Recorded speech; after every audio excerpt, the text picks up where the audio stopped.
Hello guys, আসসালামু আলাইকুম। আশা করি সকলে ভালো আছো, আমিও ভালো আছি। আমাকে চিনতে পারছো, আমি হচ্ছি নূর হাসান, আমার গ্রাম ব্লগ ভিডিও থেকে। এই চ্যানেলে আমার মূলত আমার গ্রামের যে ভিডিওগুলো সেগুলো হয়। আর আজকে আমি দেখাবো ন্যাচারাল ভিডিও আমার এলাকা। এই যে এলাকার পুকুর পাড়ের রাস্তা সন্ধ্যা লগ্নে এখন পুরো হচ্ছে সন্ধ্যাবেলা।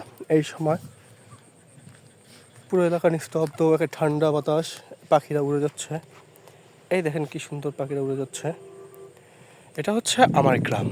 আর এখানে একটা বিল আছে, আমি আপনাদের দেখাইতেছি। সামনে গেলে দেখতে পারবেন যে কত সুন্দর ফুল ফুটছে আসলে। আর আজকের দিনটা এত পরিমাণ গরম ছিল, মানে যা বলার মতো না। আর কাজে শহরে গেছিলাম, তো গিয়ে দেখি যে প্রচণ্ড রোদ আর গরম, ভাবসা গরম আর কি। আর এখন সন্ধ্যা, কিছুক্ষণ আগে গরম ছিল বাসায়, কিন্তু এখন সন্ধ্যাবেলা আমি বাড়ি বের হয়েছি আর আসলাম হচ্ছে পাথার। কোথায় আমাদের পুকুর পাড় আর কি, পাথার বলা হয়। তো এই পাথারে আসছি, তো আসার পর দেখছি প্রচণ্ড আবহাওয়া, শীতল আর অনেক ভালো লাগছে। আর এই যে দেখেন এত সুন্দর ফুল, মানে এটা আপনাদের জুম করে দেখাচ্ছি। এই পুকুর পাড়ে এই যে পাখিগুলো হচ্ছে কেওড়া পাখি বলা হয় আমাদের এলাকায়। এখানে পাখিগুলো হচ্ছে বাসা বাঁধে এবং এখানেই ডিম পাড়ে এবং এখানেই বাচ্চা করে।